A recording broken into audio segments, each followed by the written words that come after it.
আসসালামু আলাইকুম।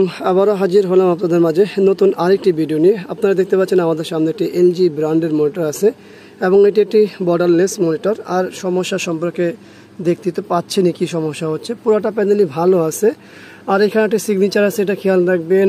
আর এখানে দেখতে পাচ্ছেন সমস্যাটা মূলত তো আমরা নর্মালি যেটা বলে থাকি যে এই ধরনের সমস্যাগুলো প্যানেল থেকে হয়, আর নিশ্চয়ই প্যানেলে অলরেডি সমস্যা আপনারা দেখতে পাচ্ছেন। তো ভিডিও শুরুতে বলে রাখি, যারা ব্যবহার করেছেন তাদের উদ্দেশ্যে ভিডিও তৈরি করা, কোনো টেকনিশিয়ানদের জন্য নয়। যারা টেকনিশিয়ান আছেন তারা স্কিপ করে চলে যান, যারা ইউজার আছেন তারা সঙ্গে থাকুন, দেখতে থাকুন যে আসলে এই ধরনের সমস্যা আমাদের এখানে সমাধান হয় কি না। আর আপনারা মডেল নাম্বার যদি দেখতে চান সেটা আমরা দেখাতে পারি। এই হলো আপনারা দেখতে পাচ্ছেন মডেলটা 22MK600M, এটা মূল মডেল। আবার হাই পেন দিয়ে বিও আছে। তো যাই হোক আমরা এটা খুলি দেখি এখানে কি কি আছে। দুইটা এইচডিএমআই আছে, একটা ভিজিএ, একটা ডিসি পোর্ট, একটা সাউন্ড আউটপুট। আপনারা সকলে জানেন এইচডিএমআই দিয়ে ব্যবহার করলে আমাদের স্পিকারে কিন্তু আউটপুট লাগে, কারণ এইচডিএমআই নর্মালি হচ্ছে ওইখান থেকে এইচডিএমআই কেবল থেকেই সাউন্ড ইন হয়। তো আউটপুট তো লাগবে, যেহেতু এটা স্পিকার নেই, তো এইখান থেকে আউটপুট করা হয়। তো যাই হোক বিষয় সেখানে না, আমরা এটা খুলবো, দেখবো, এরপরে বাকিটিকে বলবো। সঙ্গে থাকুন, দেখতে থাকুন। ব্যাকপার্টটি আমরা খুলে নিলাম। দেখতে পাচ্ছেন আপনারা এখানে যে কি প্যানেল ব্যবহার করেছে। এই হলো ভিডিও বোর্ড, আমরা দেখে নিচ্ছি।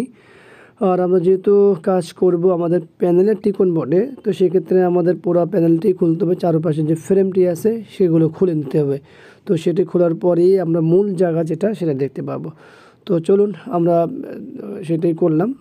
এই দেখতে পাচ্ছেন আমাদের মূল টিকন board, DC to DC IC, পাশাপাশি আমাদের ড্রাইভার কয়েল, আর আরও যে বাকি যে আনুষঙ্গিক থাকে সব কিছুই আছে।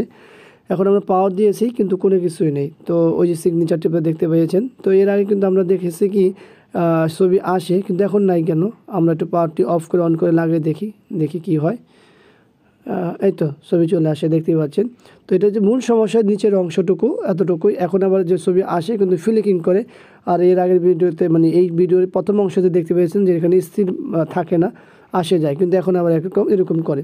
তো এগুলো মূলত হচ্ছে প্যানেল থেকে সমস্যা। তো কখনো করবে বেশি, কখনো কম করবে, এক এক সময় এক এক রকম করবে, কিন্তু একটা সময় যে পরে কিন্তু আর ঠিক হবে না। তো আমরা দেখতে পাচ্ছি আমাদের যে বোর্ডগুলো আছে, বোর্ডের মধ্যে কিন্তু যে পার্টসগুলো ব্যবহার করা হয়েছে সেই লেভেলের, মানে কোনো দিক দিয়ে কম না।